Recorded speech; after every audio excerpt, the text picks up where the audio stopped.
In front of me, I have 4 numbered samples provided by Beardley, Bourbon, and Photography. He's good people. Make sure you follow him. And the only information that I have is that in these bottles are samples of Peerless Small Batch, Peerless Double Oak, Peerless Double Oak Rye, and an Old Granddad 114 barrel project that he did. My assignment, which I've chosen to accept, is to see if I can pick them out. Just take a look at this great sample bottle. He's got his logo on there with a really nice wax tip.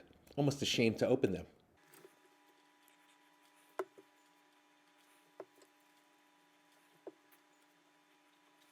All right, so as far as aroma is concerned, Glass 4 definitely stands out. Different than the other 3, significantly different, which leads me to believe it's the Old Granddad. The other one that stands out to some degree is Glass 3. Not that 1, 2, and 3 don't have similarities, but I definitely get less oak on the nose. So for at least my preliminary guess, I would say that Glass 3 is the Peerless Small Batch, but let's see how they taste.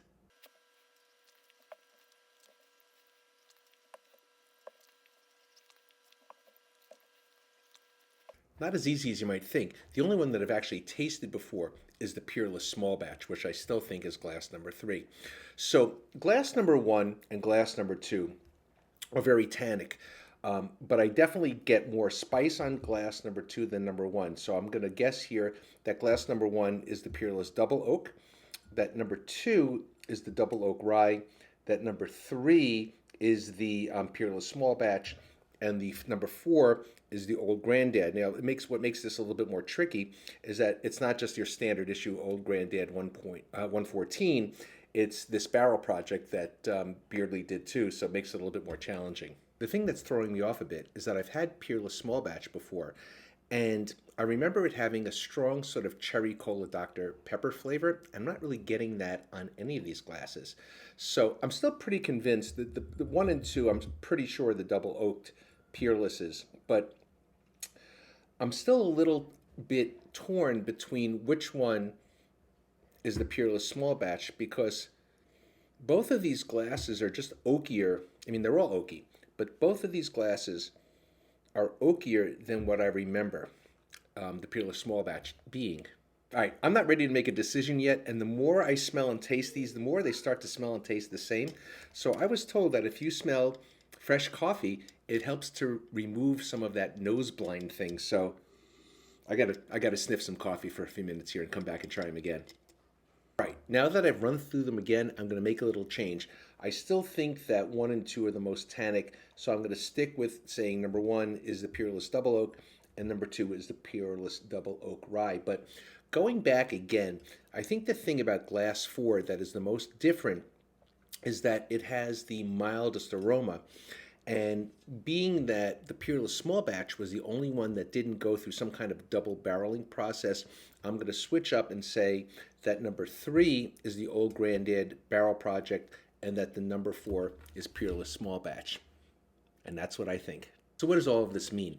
It means that if you really want to know what you really like, the best way to do it is to taste things blind, because it removes all that psychology of the packaging and the expectation. As I went through this and as I kind of went through some sips and some sniffs, they started to taste more and more similar. So the differences are pretty subtle. Now I'm going to go ahead and send a message to Beardley Bourbon and Photography to find out which one is really which, and then I'm going to report back to you. Okay, now I have the answer key. So first of all, that rule of not changing your answer on a multiple choice test once again holds true. So my original guesses were right, but I changed them at the end. So number 1 is indeed the Peerless Double Oak. Number 2 is the Double Oak Rye.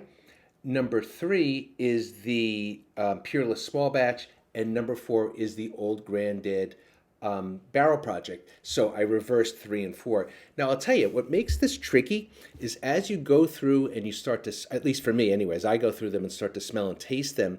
After a while, they all start to taste the same. So I had to take a break and come back. But I found like after that first impression, things just started to blend together and it got more and more difficult. So maybe when you're doing a tasting, maybe it's something to think about to go with your first guess. But what do I know? I'm just a regular guy sipping whiskey. Thanks for watching.